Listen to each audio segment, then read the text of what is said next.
बिस्मिल्लाहिर्रहमानिर्रहीम। अस्सलामुअलैकुम dear students.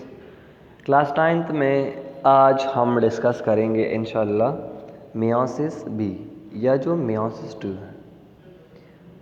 Previous class में हमने डिस्कस किया था मियोसिस 1 और as a result of meiosis 1 हमारे पास 2 सेल्स बने थे।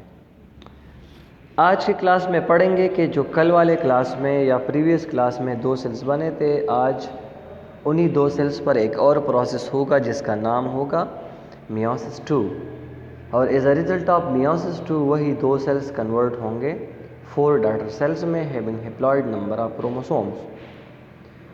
तो आइए देखते हैं कि मियोसिस 2 के दौरान कौन से चेंजेस होंगे सेल्स में। तो जो 2 नए सेल्स बने हैं उसमें अब क्या होगा, मियोसिस 2 कंटिन्यू होगा और इसी मियोसिस 2 के 4 पेजेस होते हैं, जिस तरह मियोसिस 1 के थे और जिस तरह माइटोसिस के थे। यहाँ पर मियोसिस 2 में प्रोपेज 2 है, मेटापेज 2 है, एनापेज 2 है and the last one telophase 2 है। ये 4 इनके स्टेजेस हैं। सबसे पहले आते हैं प्रोपेज 2 में। इसी के दौरान ये प्रोसेस जो है ये मोस्टली रिसेंबल है माइटोसिस की तरह।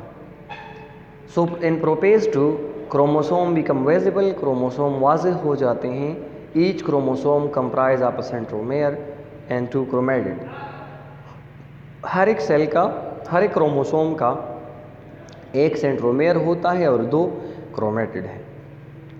The nucleoli and nuclear envelope disappear, nucleoli और न्यूक्लियर एनवेलप डिसअपियर हो जाता है। सेंट्रियोल जो है वो अपोजिट पोल पर जाते हैं और स्पिंडल फाइबर बनाते हैं। ये तमाम चेंजेस होते हैं प्रोपेज 2 में। इसके बाद मेटापेज 2 में क्या होता है, क्रोमोसोम स्पिंडल फाइबर के साथ अटैच होते हैं और अपने आप को सेल के इक्वेटर पर अरेंज करते हैं। यहाँ पर ये बनाते हैं इक्वेटोरियल प्लेट। तो आप याद रखिएगा कि इससे पहले मियोसिस 1 में ये बनाता है मेटापेज प्लेट और माइटोसिस में भी ये बनाता है मेटापेज प्लेट, पर यहाँ मियोसिस 2 में ये क्या बनाता है, ये इक्वेटोरियल प्लेट बनाता है बिल्कुल सेंटर में। तीसरा हमारे पास इसमें है एनापेज 2। तो एनापेज 2 के दौरान the centromere of each chromosome divide, centromere को डिवाइड किया जाता है, इस पर प्रेशर एक्सर्ट किया जाता है स्पिंडल फाइबर की तरफ से। इसी तरह जो सिस्टर क्रोमैटिड होते हैं वो अपोजिट पोल पर जाते हैं एक दूसरे से सेपरेट होके। ये तमाम चेंजेस होता है एनापेज 2 में। द लास्ट वन टेलोपेज 2 में क्या होता है, the sister chromatid of each chromosome reach to the opposite pole. अब जो क्रोमोसोम्स हैं वो अपोजिट पोल पर चले गए, वहाँ पर न्यूक्लियाई और न्यूक्लियर मेम्ब्रेन रीअफेयर होगा, दोबारा वो बनेगा और साइटोप्लाज्म जो है वो तकसीम होगा और कितने सेल्स बनाएंगे, 1 से 2 फिर 1 से 2। सो एज अ रिज़ल्ट हमारे पास मियोसिस 2 में टोटल 4 सेल्स बनते हैं। तो ये वो तमाम प्रोसेस हैं जो होता है मियोसिस 2 के दौरान। एक बात आप याद रखिए, माइटोसिस का जो प्रोसेस है वो बॉडी के तमाम सेल्स में होता है एक्सेप्ट जर्म सेल्स, और जो मियोसिस का प्रोसेस है वो बॉडी में सिर्फ जर्म सेल्स में होता है या जो सेक्स सेल्स होता है, जो मेल में स्पर्म है और फीमेल में एग हैं, इन दोनों में सिर्फ मियोसिस होगा। इसके बरक्स तमाम बॉडी में माइटोसिस होता है। टेलोफेज 2 यहाँ पर आप देखिए, the sister chromatid of each chromosome reach to the opposite pole, the nuclei and nuclear membrane reappear, the cytoplasm then divide to form 4 haploid daughter cells from the 2 cells entering in meiosis. अब यहाँ पर start में अगर आप देखिए हमारे पास 2 sales हैं और फाइनल हमारे पास 4 सेल्स हैं। ठीक, ये 2 सेल्स जो आए हैं इससे पहले एक प्रोसेस हो रहा था मियोसिस 1, तो as a result of meiosis 1 ये 2 सेल्स बने, ये 2 cells as a result of meiosis 1 बने।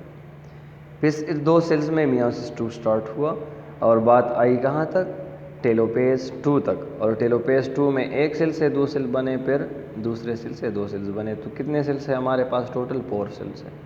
4 सेल्स है having haploid number of chromosome और नंबर ऑफ क्रोमोसोम भी इसमें हाफ है। ठीक है, अब आते हैं इस मियोसिस की सिग्निफिकेंस की तरफ कि मियोसिस क्यों ज़रूरी है कि बॉडी के तमाम सेल्स में माइटोसिस होता है और सिर्फ जर्म सेल्स है इसी में मियोसिस होता है। इसका कुछ इम्पोर्टेंस तो होगा। तो सबसे पहले formation of gametes for sexual reproduction. Sexual reproduction में गेमीट्स का तैयार करना मियोसिस की वजह से होता है। जिस तरह हमें मालूम है, प्रीवियस चैप्टर्स में हमने ये पढ़ा है कि each species have a specific number of chromosome. हर एक एनिमल में, हर एक प्लांट में जो अलग अलग स्पीशी हैं उसमें नंबर ऑफ क्रोमोसोम एक दूसरे से चेंज हैं। फॉर एग्ज़ाम्पल कैरेट में 18, इंसान में 48, इसके अलावा डंकी में 63, इसी तरीके हॉर्स में 64, डंकी में 62 और हॉर्स में 64। तो ये नंबर ऑफ क्रोमोसोम हर एक स्पीशी के लिए अलग अलग है। तो जब नए बच्चे बनते हैं तो हाफ गेमीट्स मेल से आते हैं, हाफ गेमीट्स फीमेल से आते हैं। तो मिसाल के तौर पर हम इंसान का एग्जांपल लेते हैं। इंसान के हर एक सेल में 46 क्रोमोसोम्स होता है जर्म सेल्स के अलावा। तो अगर मियोसिस का प्रोसेस नहीं होता तो 46 क्रोमोसोम मदर से आते, 46 क्रोमोसोम फादर से आते, तो टोटल कितने हमारे पास बनते हैं? 46 एंड 46, ये तो ज़्यादा बनते हैं। तो फिर हम तो यहाँ पर कहते हैं कि इंसान के सेल्स में 46 क्रोमोसोम्स होंगे, ठीक है। तो ये जो 82 क्रोमोसोम्स बनते हैं या कितने बनते हैं, 40 एंड 48 और फिर 12, 92। तो ये जो क्रोमोसोम्स यहाँ पर बनते हैं इतना लार्ज नंबर में, तो ये फिर कभी इंसान से इंसान प्रोड्यूस नहीं होगा, कोई और चीज़ इससे प्रोड्यूस होगा, क्योंकि नंबर ऑफ क्रोमोसोम कितना चेंज है। तो इसीलिए कुदरत ने गेमीट्स में मियोसिस का प्रोसेस रखा ताकि नंबर ऑफ गेमीट्स हाफ हो सके। तो देखिए जब मेल में ये प्रोसेस होता है तो जिन सेल्स में 46 क्रोमोसोम्स होते हैं तो वो रिड्यूस किया जाते हैं 23 में। तो मेल के स्पर्म में 23 क्रोमोसोम होते हैं, इसी तरह फीमेल के एग में 23 क्रोमोसोम होते हैं।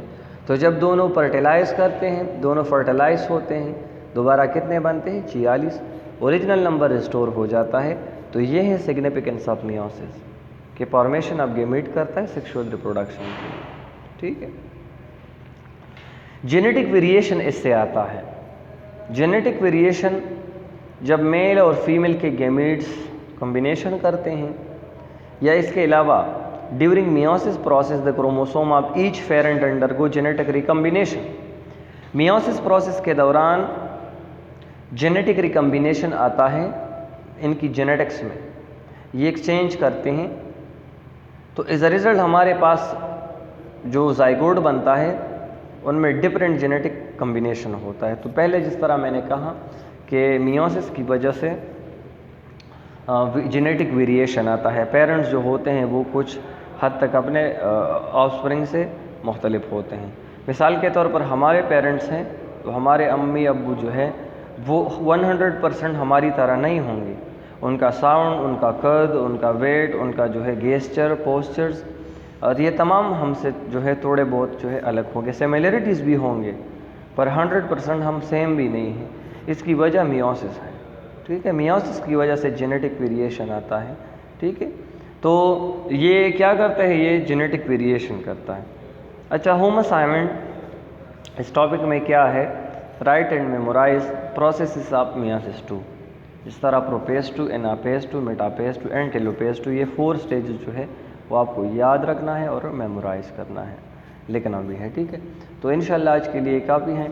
कल इंशाल्लाह इस चैप्टर जो है उसका लास्ट टॉपिक होगा जो शॉर्ट टॉपिक है।